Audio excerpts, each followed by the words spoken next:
चराचरात व्यापलेला येतो आणि एवढी शक्ती या विश्वाला वटकन द्यायची ताकद त्याच्यात आहे. त्याशी गवळणी कडिये घेती हे सुद्धा नवल आहे. आणि शेवटच्या कडव्यात तुका म्हणे नटधारी भोग भोगोनी ब्रह्मचारी. ब्रह्मचारी दोन आहेत, एक बाल ब्रह्मचारी आणि एक नुसता ब्रह्मचारी. बाल ब्रह्मचारी कोणाला म्हणते? जन्म झाला त्यावेळेस पासून स्त्रीचा संग नाही, तो बाल ब्रह्मचारी. आणि लग्न झाल्यावर पश्चाताप झाला, अनुताप झाला, वैराग्य निर्माण झालं, पप्याची माय सोडून दिली आणि मग भगवे वस्त्र घातले, हा नुसता ब्रह्मचारी. संन्यासी, संन्यासी म्हणतोय संन्यासी. त्याला बाल ब्रह्मचारी म्हणता येत नाही, त्याला नुसता संन्यासी म्हणायचं. बाल ब्रह्मचारी कोण? ज्याला स्त्रीचा संगच नाही, तो तो तो. मग मला सांगा, एकदा जरी अक्षिदा पडल्यान संन्यास घेतला तरी बाल ब्रह्मचारी होत नाही. याला 16,108 बायका आहेत ना. मग देहूतले मालक तो ब्रह्मचारी म्हणते. गिरगावचा बाळ्या म्हणला असता तर साप खोट, पण देहूतल्या मालकांचं वाक्य खोट म्हणायला कोणाची मायवेली, कोणाची हिंमत आहे तुकोबारायला खोट म्हणण्याची? अहो तुको उलटा देव खोट बोलल्यावर तुकोबाराय मानित नव्हते. एकदा भगवान एका व्यक्तीला महाराज म्हणले तर तुकोबाराय म्हणले तू म्हण मी करीसिती देवा करी आहे सुखे, करीसिती देवा करी आहे सुखे,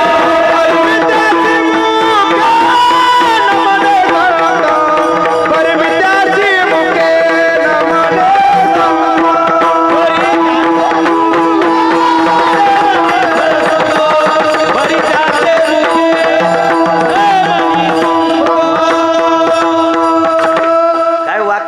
करीशी तरी देवा करी माझे सुखे. तुला बरं करायचं असेल तर बरं कर, नाही तर वाटुळ कर. तुला काय करायचं असेल कर, पण या मुखानं तू ज्याला महाराज म्हणतोस मी त्याला महाराज म्हणणार नाही. असे 9 लोक होते, त्याच्यापैकी एक बिभीषण होता. नाही म्हणले मी महाराज. कोणाला माहित आहे? पंढरपुरातल्या मालकाला हुमरी तुमरी. देवा काही करता येते तुला, कर. तुकोबाचं काय वाटोळ करायचं असेल तर तुकोबाराय म्हणतात बरं का. आता तुझं कळेल ते करी,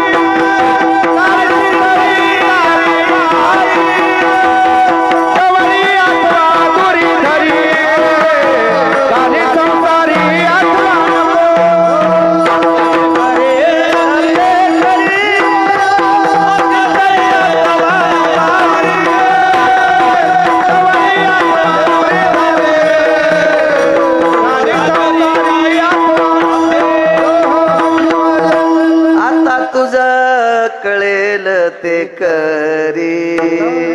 नाट प्रकरण आहे ना, नाट नाट तुकोबारायचं ना 61 नाट आहेत, त्याच्यापैकी हे प्रकरण. तुला काय करायचं तर कर, तार मार जवळ धर, नाही तर फेकून दे. काय काय हिंमत असेल.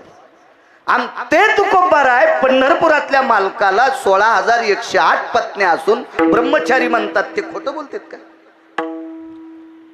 ते तंबाखू खात नव्हते, ते बिडी ओढीत नव्हते, ते गुटखा खात नव्हते. अद्याप नाही. काय अधिकार होता? त्यांची वाणी इतकी श्रीमंत होती की त्यांच्या वाणीला बघितल्याच्या नंतर यमाचं धोतर फाटत होतं. एवढी मोठी तुकोबाराय होती. ते कसे खोटं बोलते? आणि मग विचारलं, श्रुतीने विचारलं, माननीय आदरणीय पूजनीय प्रातस्मरणीय वंदनीय श्रीमंत श्री जगद्गुरु तुकोबाराय, माणसानं एक बायको केल्यावर त्याला ब्रह्मचार्याच्या संन्याशाच्या यादीत येता येत नाही, याला कसं येता येतंय? तर ते तुकोबाराय आहेत. त्यांनी सांगितलं सगळ्याला ब्रह्मचारी संन्याशी होता येते. त्याच्यासाठी नियम येतं. आपली पत्नी, बापानं ज्या स्त्रीशी लग्न लावून दिले तिला पत्नी म्हणायचं. ती जर सोडून दिली लखन तर जगात जी वयस्कर स्त्री भेटन तिला माय म्हणायचं, आणि कमी वयाची भेटन तिला बहीण म्हणायचं. तो महाराजाचा बाप आहे. विधीने सेवा विषय त्याला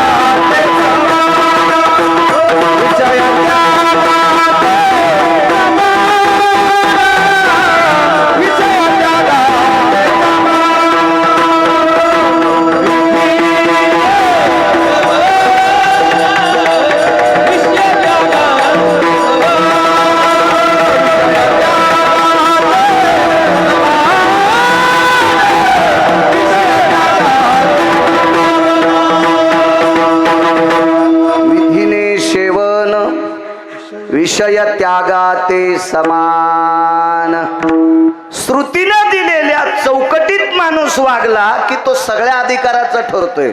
16,108 जर सोडून दिल्या तर जगातल्या प्रत्येक स्त्रीकडे वात्सल्य दृष्टीनं पाहत होता. म्हणून भोग भोगोनी ब्रह्मचारी. म्हणून यालाही नवल केवडे केवडे न कळे कानोबाचे कोडे. साधा सोपा सरळ अभंगाचा अर्थ झालं कीर्तन विठाला विठाला.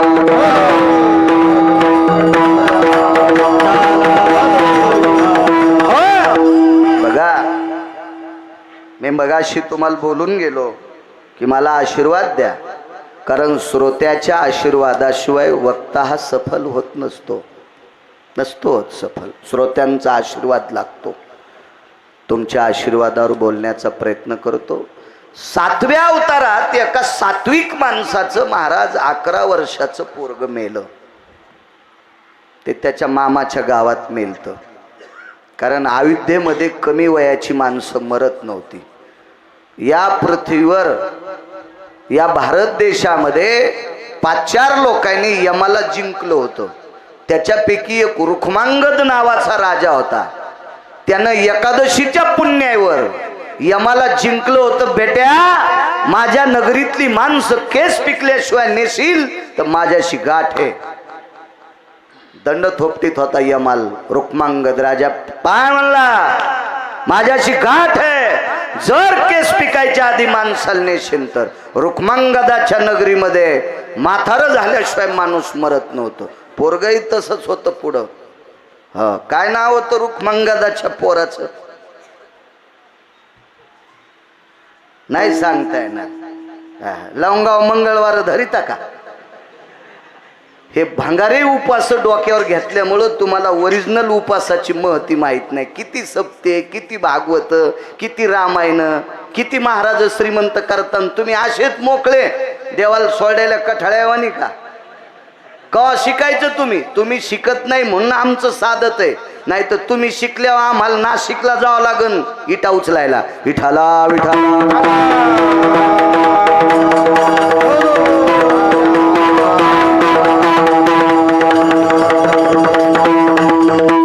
मी बी ठोतो तेवढं तुम्हाला चरायला.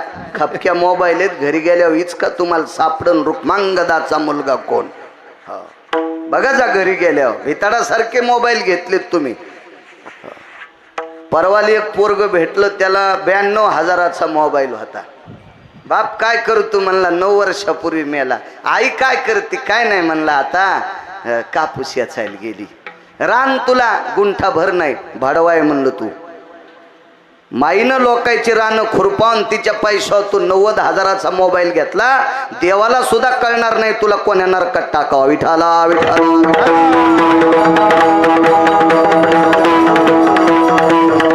मला असं वाटतंय वर्णेकर ज्याला घरात नीट वागता येत नाही ते परमार्थात याच्या लायकीचे आहेत का नालायक कुठले? मायबापाला त्रास देणाऱ्या भाडव्याला काय परमार्थात जागा असते? विठाला विठाला.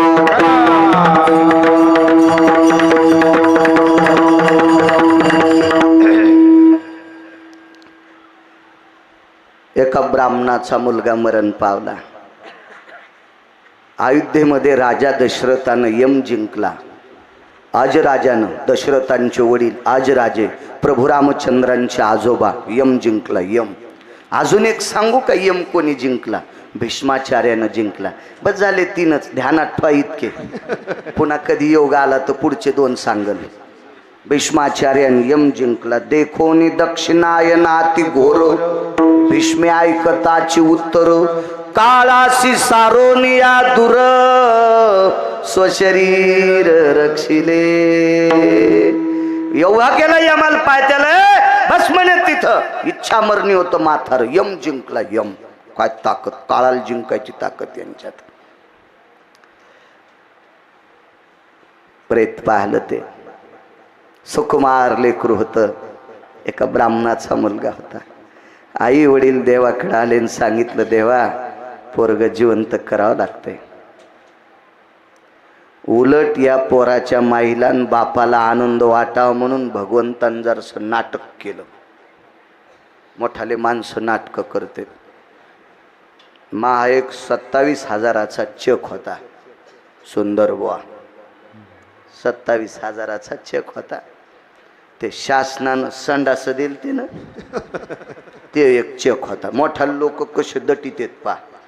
मग ते 27,000चा चेक घेऊन मी त्याला ते BDO वगैरे सह्या लागतात ना रे लखन, ते घ्यायला गेलो तर ते म्हणला 27,000त 6,000 तुम्ही महाराज असल्यामुळं 5,000 करतो सही, 1,000 तुम्हाला माफ. तर मी म्हणलं शासनानं दिलंय आणि तू काऊन कावळ्यावानी ढोपरं टोकरायला गायचे? शासनानं दिलं ना ते, तू मधातच काऊन चांद टोकरायला? लय नादास तू कावळ्याला. फक्त जखम दिसा, जखम नाही दिसा गाय बसा सारे गोचडा हाण तू कावळ्या. हो असे कावळे बदमाश. मग मी 2दा गेलो. ते म्हणला महाराज पाया पडतो राव, पण मला त्रास देऊ नका, मला आता 4,000 तरी द्या.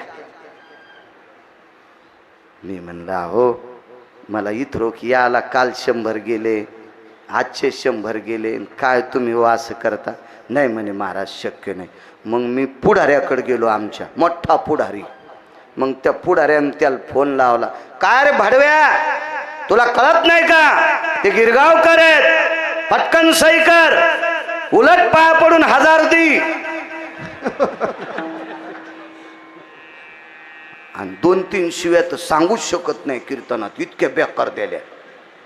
मलाच कस तरी वाटलं जाऊ द्या, 27,000साठी इतक्या घाण शिव्या नव्हत्या त्याला द्यायला पाहिजे. मलाच कस तरी वाटलं. तिथे गेल्याबरोबर ते म्हणला या महाराज या या चहा घेता का? मी म्हणलो बापरे, चहा पाचते 1,000 बी देते सही बी करते. मी म्हणलं नाही वा मी काय चहा, दूध. मी म्हणलं मी काय बोक्या नाही दूध प्यायला, दूध पित नाही, काय विषय नाही. नाही म्हणलं मी वाटीत देतो. मी म्हणलं मला वाटीन कप त्याचा काय विषय नाही, मी काशीहून आलो तरी कपातच पितो, मी काय बुटात पित नाही काय नाही. हे असे नियम फियम धाब्यावर असतात, वार करायला काय करायचे ते नियम, काही गरज नाही. बरं बरं बरं. मग बसलो, दुसरे लोक आले, पटापटा पाकिटं दिले, सह्या केल्या. तर मला वाटलं दुसऱ्या देखता आपली फुकट करीत नसतो म्हणून मला बसिलं. 2.5 तास बसला बाळ्या. मी म्हणलं साहेब चकाचं? नाही म्हणले महाराज 6,000 द्यावाच लागते. मी 4 मध्ये मिटील तर, पण 2,000च्या मेश्या खाल्ल्यात, याच्याकरता 6 द्यावं लागते. नाही साहेब बोलले ना, साहेबानं तुमच्या देखता शा द्याल्या आणि तुम्ही ऑफिसमधून गेल्या होत्या, त्यानं मला फोन करून सांगितलं हे समजून घेत जाय, लोकाय देखता म्हणावं लागते, पैसे घेतल्याशिवाय सही करू नको. आणि तुम्ही याला बी टाळ्यात वाजवायले. म्हणजे मोठाले लोक कसे नाटकं करतात बघा, असे नाटकं असतात मोठ्या लोकांचे. तर पंढरपुरातल्या मालकानं नाटक केलं. काय नाटक केलं माहिती? 7व्या अवतारात विचारलं, म्हणले कस काय नेलं? म्हणून एका किराताचं पोरग मारलं. हे नाटक हे बरे, गरज नव्हती, हे रामायणातला विषय नव्हता तो. महर्षीनं सांगितलं आमच्या बाजूचं काम केलंस म्हणून पंढरपुरातल्या मालकाला 11 वर्ष 53 दिवस मायन बाप सोडून दुसऱ्या चित्र राहावं लागलं होतं. वैकुंठीचा हरिण ताना यशोदेच्या घरी हे पाप फेडावं लागलं मागच्या जन्मातलं, चुकीचं काम केलं. आणि मग त्या पोराच्या माईल वाटलं बाई जाऊ द्या ना, आपल्यामुळं दुसऱ्याचं मारलं ना, नका का उठीनं. अशी माणसं शांत होत असतात, काय काय शांत केलं ते प्रकरण शांत, पण उठिलं नाही हो पोरग, नाही उठिलं, नाही उठू द्या. पुन्हा एक प्रकरण ऐका. देवाचा स्वतःचा जावाई देवानच मारला. इंद्रजिताला कोणी मारलं? नवल सांगतोय, नवल सांगतो मी. ज्याला प्रमाण देईन त्यानं म्हणायचं. पुत्रेश्वर बापू मधले प्रमाण तुम्ही म्हणायचे, तुम्हाला पाठांतर आहे. आणि सोडेले प्रमाण ह्या वारकऱ्यांना म्हणू दे, आमच्या परिसरातले वारकरी आहेत. विठाला विठाला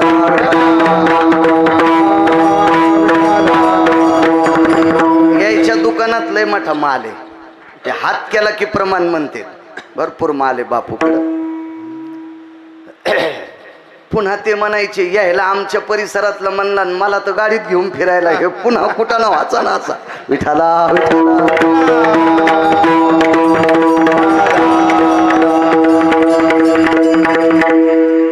इंद्रजिताला मारलं लक्ष्मणजीनं.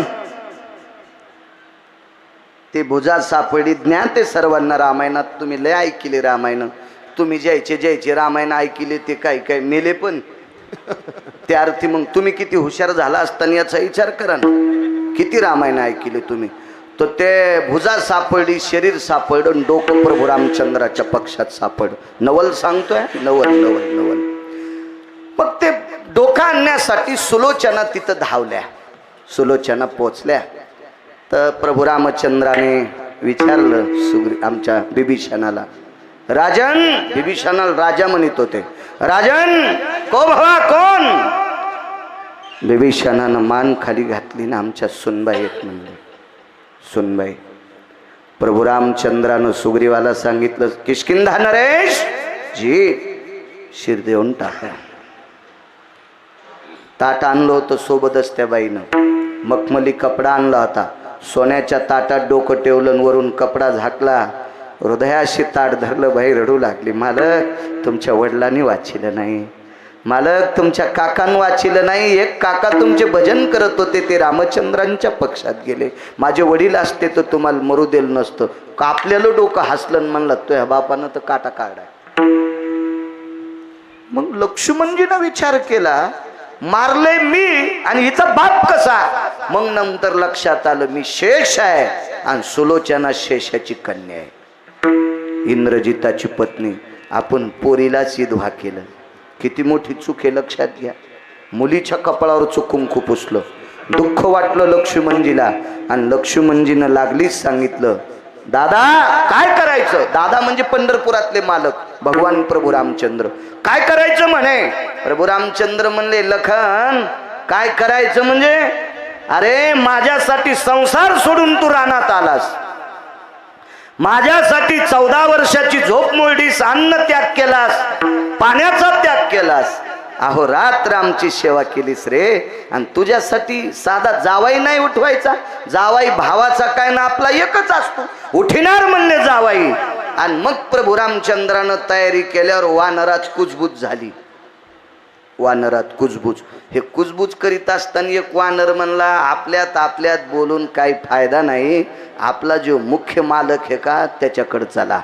खेळिया माझी हनुम्या शाणा, न पडे कामा व्यसनी रे.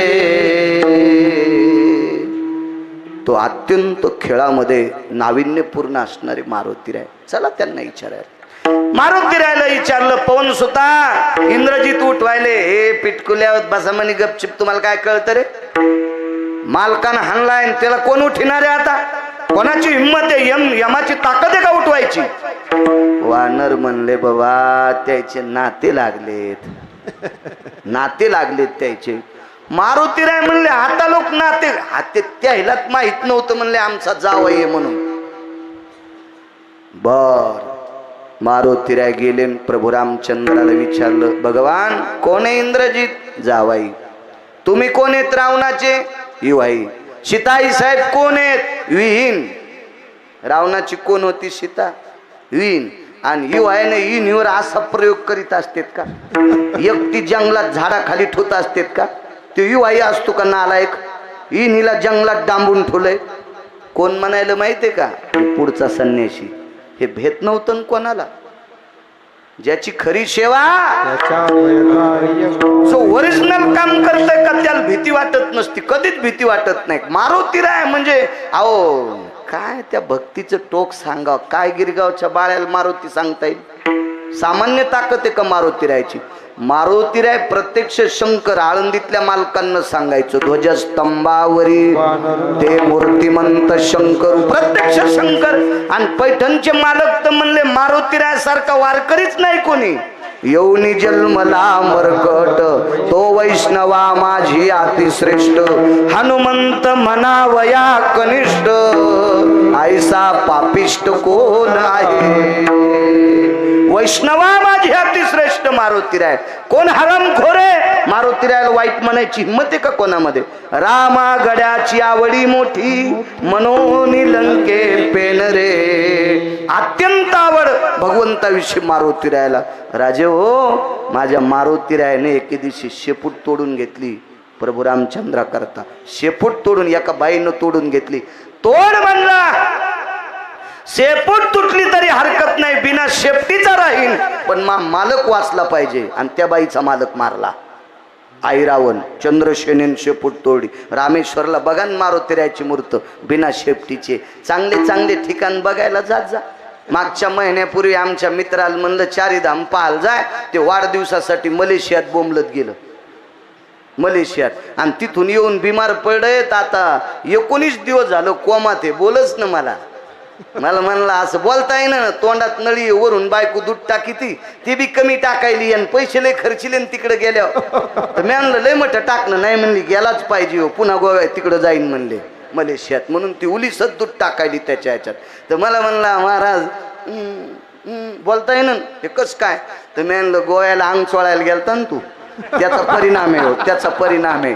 हा पण ते तुझ्या बायकोचं कुंकू बळकट होतं म्हणून मरायला का होत नाही. भारतात आलास. विठाला विठाला.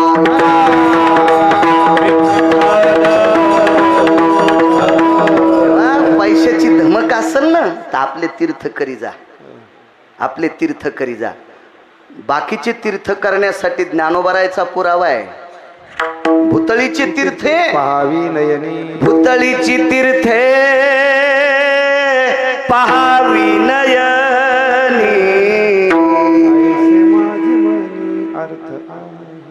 ऐसे माझे मनी अर्थ आहे. हे समाधी प्रकरण आहे बरं. नाही तीर्थावळीचं प्रकरण आहे. तीर्थावळीतलं प्रकरण आहे. नामदेवराय आणि ज्ञानोबराय तीर्थयात्रेला गेले त्यावेळेचं प्रकरण वाचत जा. तीर्थावळी पाठ असावं माणसाला. निदान पाहण्यात असावं. यात्रेत तीर्थावळीचे अभंग म्हणतात. विठाला विठाला विठाला.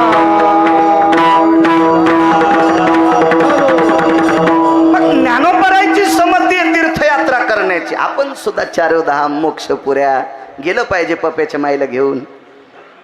हा आयुष्यभर ती कामं करते. तू हे कपडे धोती सुंबळ्या.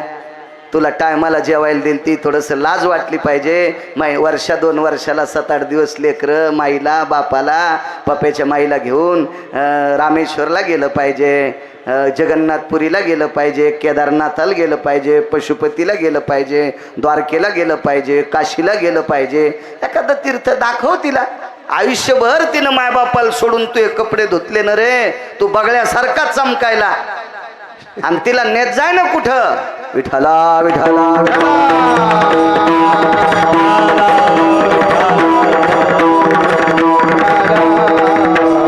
तीर्थयात्रा केल्या पाहिजे. काय सांगत होतो बापू कशावर. म्हणे हा उठवायचा आम्हाला उठवायचा. मारुतीरायाने विचारलं कोण काय. म्हणले हे असे चुकीचे कामं करणारी माणसं तुमचे पाहुणे कस काय. असू दे म्हणले हनुमंता. आता झालं गेलं गंगेला मिळालं. पण इंद्रजित आमचा जावाई आहे आणि सुलोचना आमची पोरगी आहे. आणि लखनलालजीनं कुंकू पुसलं पोरीचं. मी मोठा चुलता या नात्यानं तिचं कुंकू वापस आणावं लागतंय. मारुतीराय म्हणले आमची लय बेजारी झाली प्रभू तुमच्यामुळं. हो काय राक्षस आहे ना आम्हाला त्रास द्यायला. काय सांगायचं प्रभू. अहो आमच्या काय राक्षस वानरायचे चरपाटे गेले हो. आम्हाला भाकरी नाहीत काही नाही. आम्ही झाडाचा पाला खाऊन तुमचं काम केलंय. आणि आयत्या टायमाला दोन्ही पक्ष तुम्ही एकत्रित आलात. हा कशा उड्या टाकल्या तुम्ही इकडची तिकडं. कार्यकर्त्याचं काही वाटलं नाही तुम्हाला. कोण म्हणायला माहितीये का मारुतीराय. हे एकूण एकाला भेटल्यावर तुम्हाला काही वाटलं नाही कार्यकर्त्याचं. नाही म्हणे आता जाऊ दिगडे हनुमंता एवढ्या वेळेस माफ कर. पण इंद्रजित उठवायचा. कोण उठिनार तुम्ही. कोण नवल सांगतोय. कोण उठिनार. तो लक्ष्मणजी म्हणले हनुमंता तुला जास्त मानतो याचा परिणाम इतका का. आमच्या डोक्यावर बसतो का. नाही मालक मी तुमच्या पायापाशीच बसणार. पण चुकीचं तुम्हाला करू देणार नाही. तू कोण सांगणार. मीच सांगतो म्हणला तुम्हाला या अवतारात. तुम्हाला इंद्रजित उठिता येणार नाही. का नाही उठिता येणार. श्लोकच टाकला पुढं रामायणातला. महर्षी वाल्मिकांचा श्लोक वाचिल्या. पंढरपुरातल्या मालकान मान खाली घातली. लखन आपला जावाई नाही उठित आहेत. 2 पुरावे ऐकले ना. 11 वर्षाचं पोरग ब्राह्मणाचं उठिलं नाही आणि हे जावाई बी उठिलं नाही. अजून 4 प्रकरण येतं. पण पुन्हा कधी योग आला तर सांगू. सगळ्या गोळ्या एक खाट्या दिल्यानं रिॲक्शन येत असते. म्हणून डॉक्टरनं सांगितलं असतं 3 दिवसाच्या नंतर पुन्हा या. मग पुन्हा तपासू. विठाला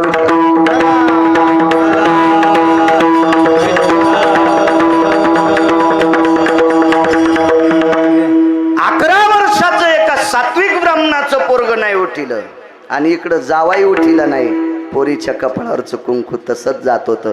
शेवटी तिनं निर्णय बदलला, आपलं कुंकू जाऊ नये म्हणून तिनं नवऱ्यासोबत सती गेली. पण ती चुलत्याला आणि बापाला नाही म्हणली आता माझ्या मालकाला उठवा. उठिलच नाही यायनं. आणि नवल सांगू का, पुढच्या अवतारात शिक्षण महर्षाचं पोरग उठिलं. शिक्षण महर्षी म्हणजे महर्षी सांदीपनी. पृथ्वीवर जितके देश येतात का, या सगळ्या देशामध्ये एक नंबरचा शिक्षण महर्षी महर्षी सांदीपनी. भगवान श्रीकृष्ण परमात्मा पंढरपुरातले मालक त्यांच्याकडे विद्यार्जना करता गेले. म्हणजे जगाच्या बापाला शिकवणारा किती मोठा शिक्षक असेल. आणि त्याचं पोरग समुद्रात आंघोळीला गेलं बुडून मेलं तर भगवान शिवशंकराची प्रार्थना केली. हो, आणि शिवजीची पूजा केली. आणि भगवान शिवजीची पूजा करायला काही जास्त लागत नाही. 700 वर्षापूर्वीचा पुरावा आहे. एक पसा पाणी एक बिलवद, एक पसा पाणी एक बिलवद, पूजना केवळ सोपे बहु, पूजना केवळ सोपे बहु. एक पसा पाणी एक बिलवद, एक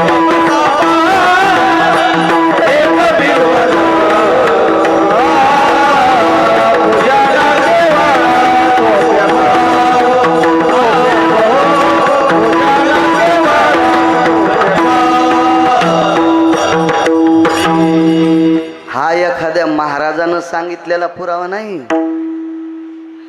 हा, लोटाभर पाणी वा हे महाराजांचे पुरावे असतील. माझ्या संत शिरोमणी नामदेवरायाचा 700 वर्षापूर्वीचा पुरावा आहे. एक पसा पाणी एक बिलवदळ. पण तुम्हाला घरच्याचा इटन शेजाऱ्याचा भांगनीट इठाला विठाला. 700 वर्षापूर्वी संत शिरोमणी नामदेवरायांनी लिहून ठेवलं, पसाभर पाणी आणि एक बेलाचं पान. नामदेवरायांचं वाक्य. भगवान शिवजीची प्रार्थना केली, पूजा केली. 9 कामासाठी बापू अजून एक काम सांगतो. आणि सांदीपणींचं पोरग उठिलं. इतक्यात नवल नाही, ऐका पुढं. विषाचे लाडू खाऊ घातले भीमाला. त्याला गोड खाचा नाद होता. मागे 30 वर्षापूर्वी एक कविता होती. मधला अभ्यासक्रम बदलला, आता 24ला अभ्यासक्रम बदलणार आहे. शासन काय करते काय माहित, पण दर 10 वर्षाला बदलीत असते. तर त्यावेळेला 30 वर्षापूर्वी एक कविता होती. पार्थ ते पृथकीचे बाळ, शास्त्र अभ्यासी घातला काळ, मजशी दिसे आळू माळ, खादाड निद्रा हरनिशी. काय कवी होते हो त्या काळातले. ही कविता वाचण्यासाठी लय टोकाची अक्कल लागती. विठाला विठाला. भांगाऱ्या कविता तर कोणाला करतायत. त्यात मी ताक पितो, मी दूध पितो, मी वड्यान फिरतो. कोणाला वाचता येत असते ते कविता. काय त्याला अर्थ नाही, बुड नाही, शेंडा नाही, बिनबुडाचे टोपले, पाल टाकला तर पालथन, रिकामं टाकलं तर उलथ. काय असतं ते. ही जुनी लोक, अधिकारी लोक होती महाराज. हो, खादाड निद्रा हरनिशी. भीमाला गोड खाण्याचा नाद होता. आणि त्या दुर्योधनाच्या लक्षात आलं. दुर्योधन्या, त्याला काय म्हणून दुर्योधन म्हणायचं. त्याचा पाहुणा आहे तुमच्या गावात कोणी का? हलकट दुर्योधन. मोठी भाऊजई आई समान असते. मोठ्या भावाची बायको आईच्या दर्जाची असते. आणि आईचा दर्जा असणारी भाऊजई हरामखोरानं मांडीवर बसेल. ती किती नालायक हे दुर्योधन्या, किती नालायक. इतक्यान नाही. दुर्योधनाचं थुत्तर 7-8 वेळेला बोंबलत गेलतं. एकदा सांगू का, द्रौपदी एकदा दर्शना करता चालली होती.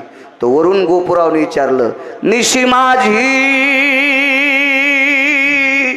कवना शिरतली, सांगे भो द्रुपद बाळ. काय वाटलं सुन ऐकायला. पती 5 होते. वाक्य लक्षात घ्या किती घाण आहे. घरी आलं, नवऱ्याला नाही सांगितलं, पंढरपुरातल्या भावाला सांगितलं, दादा राजाचे राजकुमार दुर्योधन मला असं म्हणतात. भगवान म्हणले बाई काहीच काम नाही. आता दुसऱ्या बार म्हणल्यावर असं म्हणणं त्याला. तर दुसऱ्या दिवशी द्रौपदी हरामखोरे दुर्योधन नालायके हलकटे बुजदिले पांचटे निशी माझी कवना शिरतली. तर पंढरपुरातल्या मालकाचं बळ होतं तिला. लगेच आवाज दिला शेष पाताळी भून आला तो कवनाचे गेही रिगाला सांगे वो मजला धृतराष्ट्र कुमारा. हवा गेली हवा दुर्योधनाची. शेष पाताळाहून आला तो कोणाच्या घरी गेला सांगे ओ मजला धृतराष्ट्र कुमारा. पुन्हा पांचट दुर्योधनानं तिला शब्द वापरला नाही. जागच्या जाग्यावर थुत्तर हाणलं द्रौपदीनं. इतका हलकट होता तो दुर्योधन. आणि या दुर्योधनानं पांडवाचा शक्तिशाली भाऊ मरावा याच्याकरता त्याला विषाचे लाडू खाऊ घातले. नवल सांगतोय, नवल 8व्या अवतारातलं नवल. आणि याही वेळेला काशीतल्या मालकाची आराधना केली आणि काशीतल्या मालकाची आराधना करून मालक प्रसन्न केले. आणि काशीतल्या मालकानं त्या डोहात टाकलं होतं त्याला मोठ्या. त्याच्यातल्या नागांना सांगितलं भीमाला चावा. आणि नाग चावल्याच्या नंतर भीमाच्या अंगातलं सगळं विष नागानं आपल्याकडे घेतलं आणि भीम वाचीला दृष्टांत संपला. 7व्या अवतारात ब्राह्मणाचं पोरग वाचवायची ताकद नाही. 7व्या अवतारात जावाई उठवायची ताकद नाही. आणि इकडं मेवण्याचा भाऊ उठिला. सुभद्रा कोणाला दिली ती? अर्जुनाला. आणि भीम कोणाचा भाऊ होता? अर्जुनाचा. एक नातं. आणि महाराज दुसरं एक नातं. भीम आत्याचं पोरग होतं. आत्याचं पोरग उठिलं. तिकडं जावाई नाही उठिला. तिकडं ब्राह्मणाचं पोरग उठिलं नाही. इकडं पुढे ब्राह्मणाचं पोरग उठिलं सांदीपणींचं. म्हणून 7व्या अवतारात ही धमक आहे. म्हणून वर्णेकर आता मना दुसरं कडवं केवढे केवढे नवल क्या